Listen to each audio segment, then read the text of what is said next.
Hey everybody, it's Jason Creel and this is the Lawn Care Life. I'm here with one of my favorite YouTube guests, this is Tim, and Tim is going to be showing off his box truck today. He's been telling me about it, and I told him, I said, man, let's do a video about that box truck because I like the idea of having an enclosed box truck and not pulling a trailer. So we're going to see his setup. Hopefully it'll give you some ideas for your own setup, and we'll talk about some advantages, disadvantages of having a open setup, enclosed setup, things like that. So first, let's get a little tour of the truck and then we'll talk about it. Vinyl I got done. Now they don't typically do box trucks, but they're good friends with my brother, and so they designed this down at CGS Vinyl.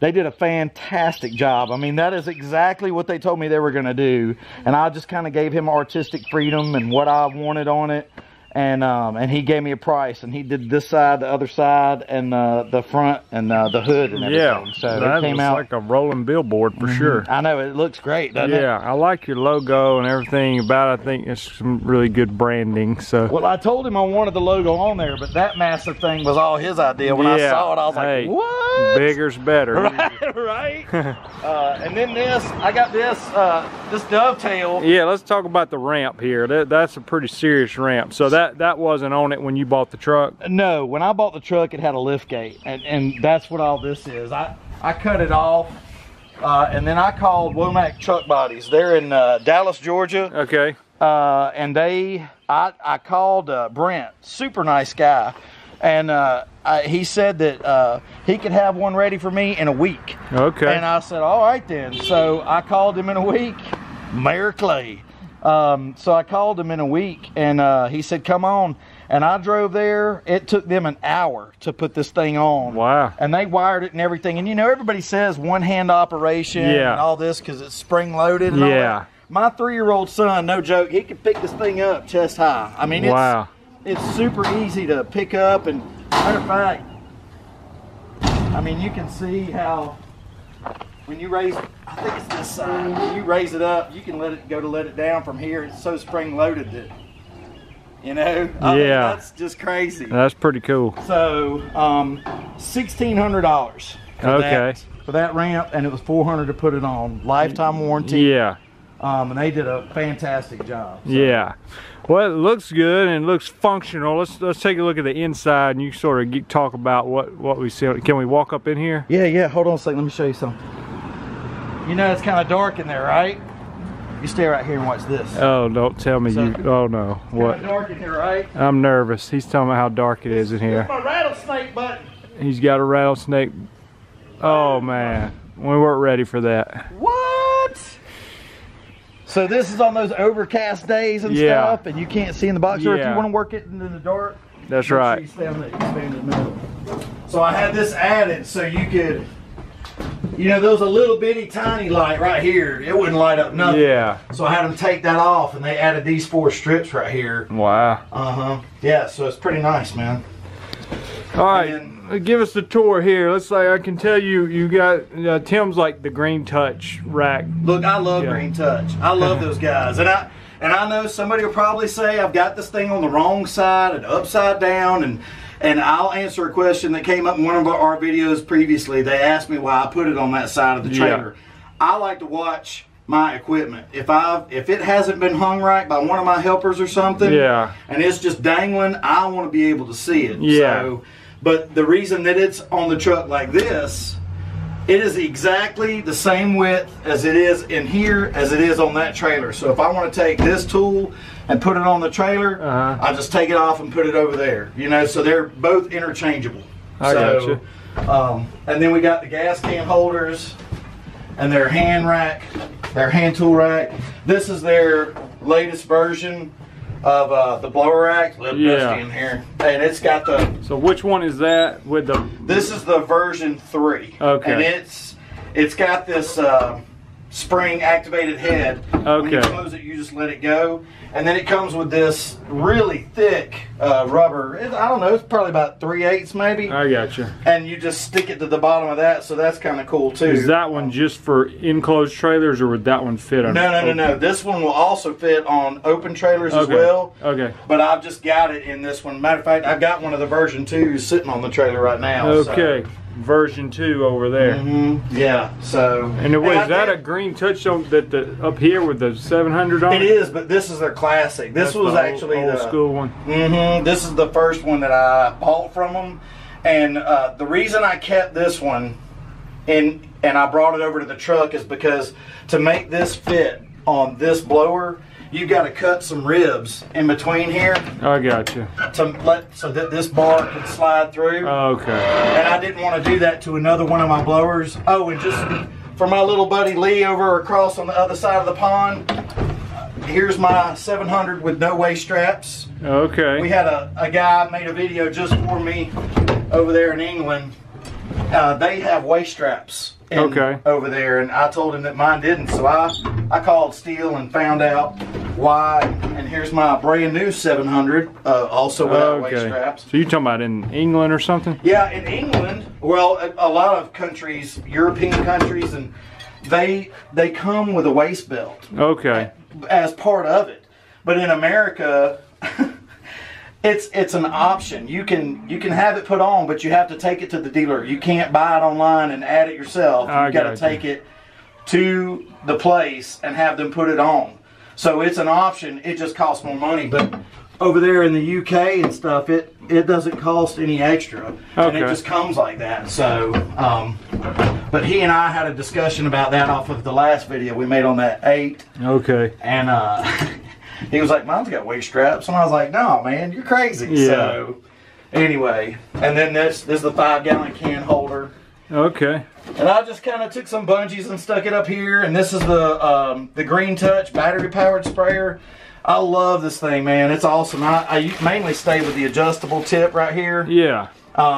But they say, and I don't know, I haven't tried it yet, that it'll run 30 tanks on one battery. But I've got one of those racks. I've got the Green Touch backpack sprayer rack on my flatbed. It's pretty nice. I mean, I dig it. And then it's just nice to have all my stuff in this truck at the same time. This pole saw could never fit on the. I had to put it in the back of the truck, and it would stick out. And so it never fits. So now I've got that, and I got, my bags and blades and chains and loppers, and I mean, I got oil and all of that. I got my line hanger, and I kind of had to make my own rack. Green Touch does not have a single rack. So I went to Lowe's and just kind of rigged something up to where I could put my articulating trimmer up here. I got you. And then I got the same little. I love these fast straps. They're to hold the lawnmowers in place. Okay.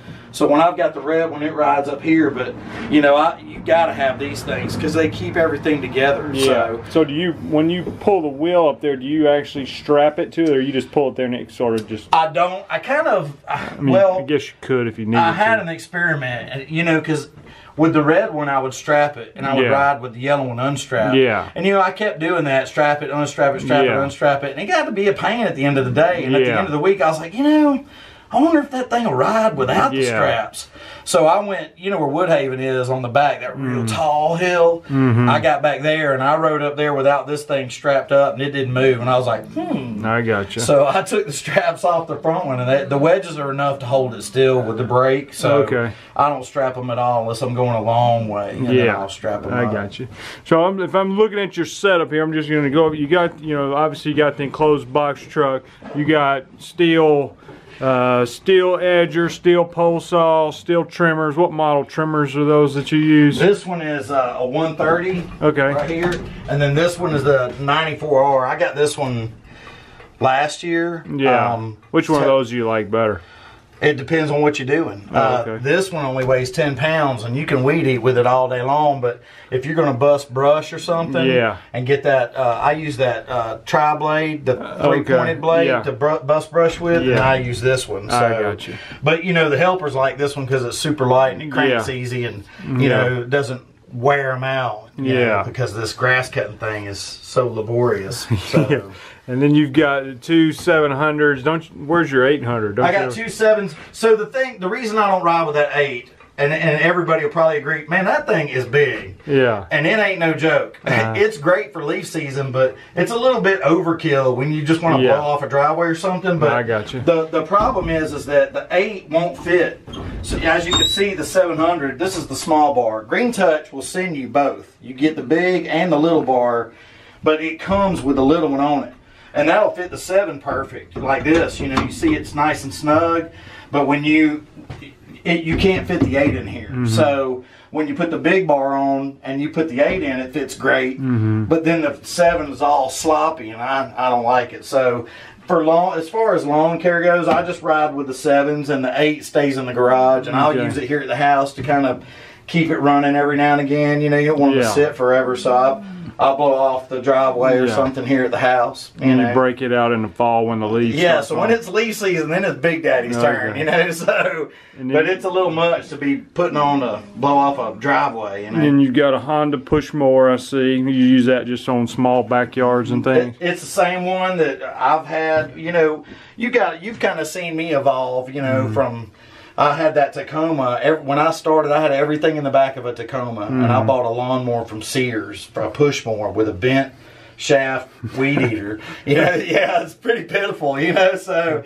I mean, I was doing it on the side. So I would work all week, and it was funny because I'd cut 10 yards and make as much off those 10 yards as I did working all week, killing myself. And I was like, maybe I'll start doing this all the time. And so I did, and my little Craftsman lawnmower died. I first pulled it, cranked every time, and the one day that I pulled it twice, I knew something was wrong. So I bought this Honda, and it's been great. You know, this is the one I told y'all I put the mountain bike treads on with the screw. And so it'd go anywhere after that. We called them the Billy Goat.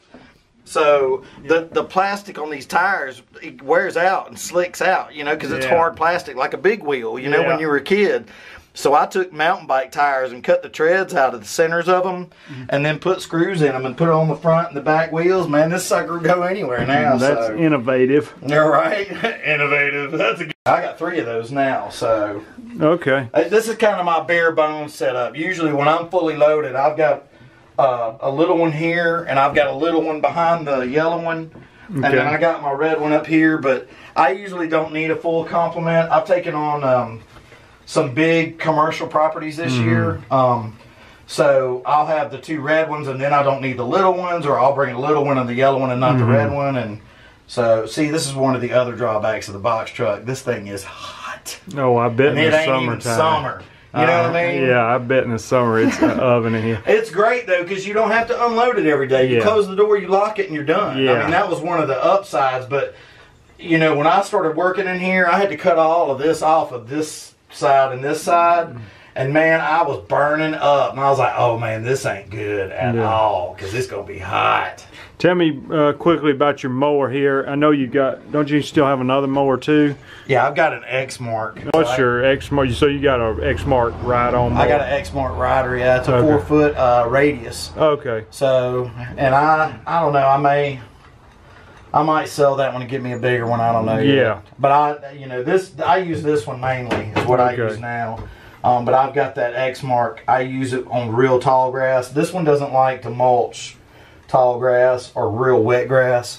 So I use that X-Mark. I've got that advanced chute system. I love those things. Yeah, I know, right?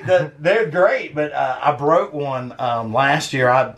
This woman called me, and her grass must have been 6 foot high. I got a picture of me, and I'm sitting on the lawnmower, and the grass is up here by my ear. Oh, man. And yeah, it was insane. So I ended up breaking loose and sliding on this hill, and I slid down into the porch, and it was a 6x6 post, and it bent that whole setup. And so I went up to the top and got on the other side of the telephone pole, tried to bang it the other way, and I mean, it worked, but it was terrible, so I finally replaced it. But, so which mower is this? Tell me which model this is. This is the Wright Standard X. This is what, a 48? What is that? Yeah, it's a 4-foot, 48 inch.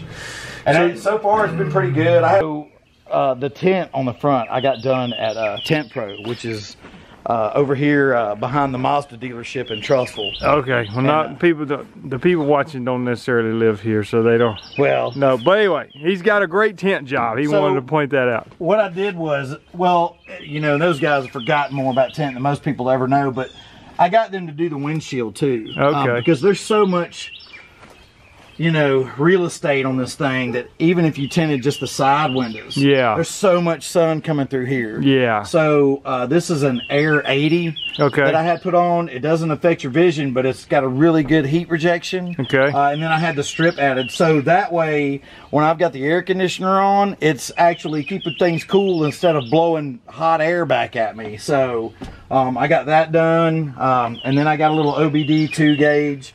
I've got an electrical issue somewhere in here because, you know, it's this truck.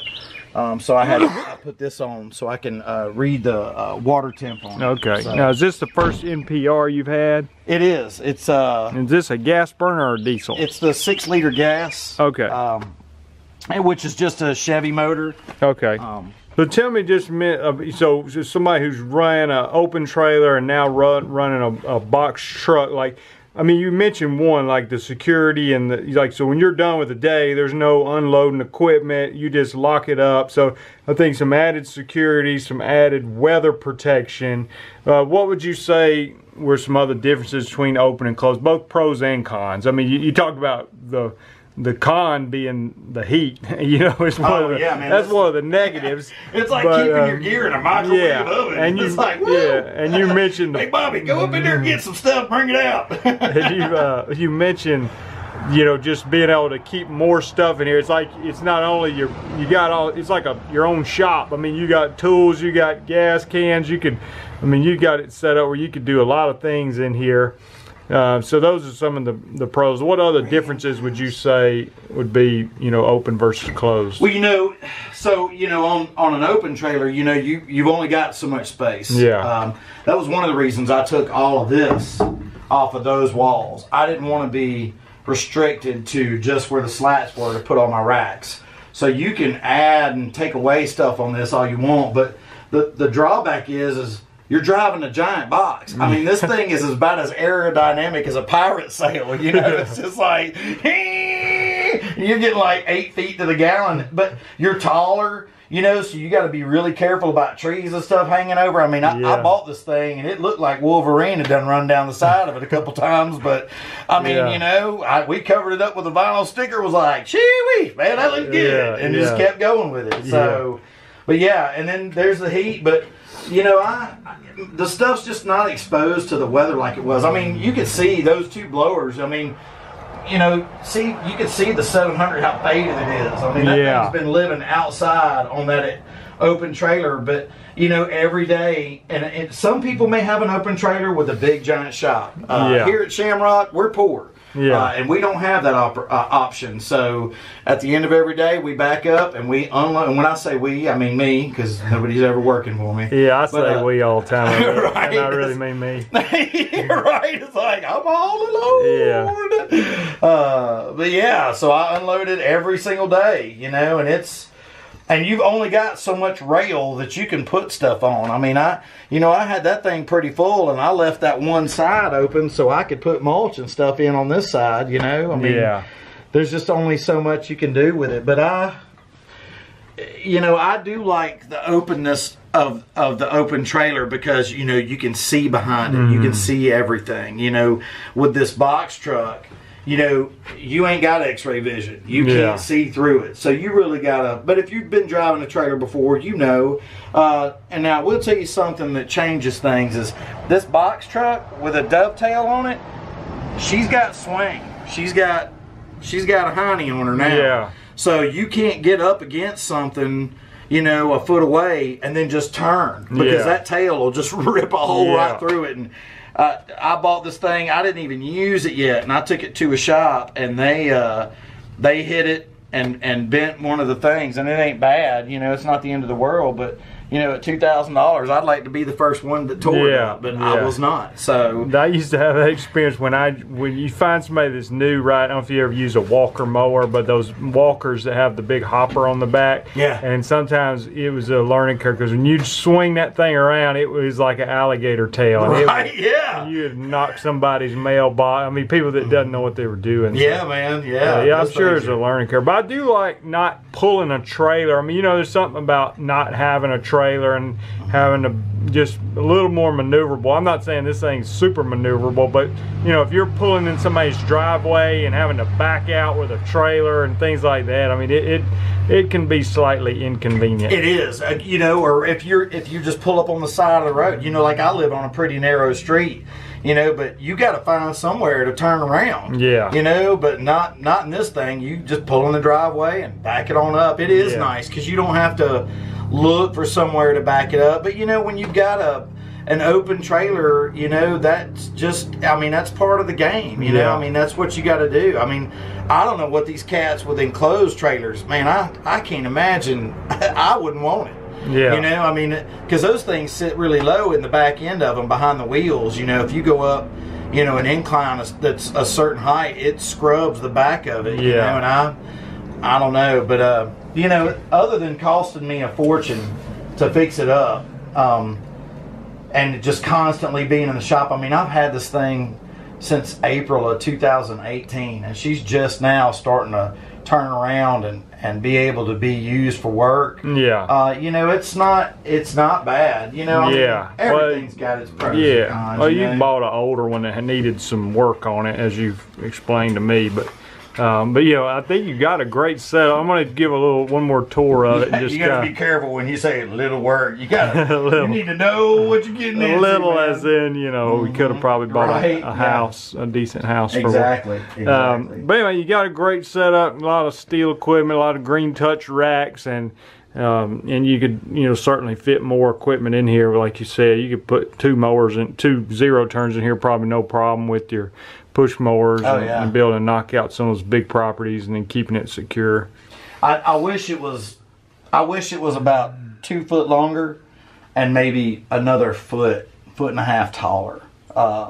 You know, to just have a little bit more room. But you know, I mean, you know, I can work with this. You know, this has every tool that I own in it, and it's great because, you know, you get those people, when I had my truck and my trailer before, they'd be like, hey, can you trim my bushes? I mean, I'll have to come back. I don't have my articulating trimmer, you know, or can you cut this limb that's hanging over? Yeah, sure, but I ain't got my pole, so I'll have to bring it. And now it's like, man, I can totally do that. I got it right now. I'll be right back. That's good. Thanks for watching. I appreciate Tim showing off his setup. He's got a great enclosed system here, a lot of equipment, a nice setup that you can really get a lot of work done. So I thought it would be good exposure for you guys watching and be able to compare that with the open setup versus enclosed trailer or a box truck, or I know some of you probably have a cab over with an open bed on it. There's a lot of different ways to go. So let me hear from you in the comments. What did you think about today's video, about the setup Tim has, and what's your preferred setup? The advantages, pros, cons, open, closed, all the things we've tried to cover in this video. Thanks for watching. I'm Jason Creel. If you haven't done so, subscribe to the channel. I'll talk to you later. Bye.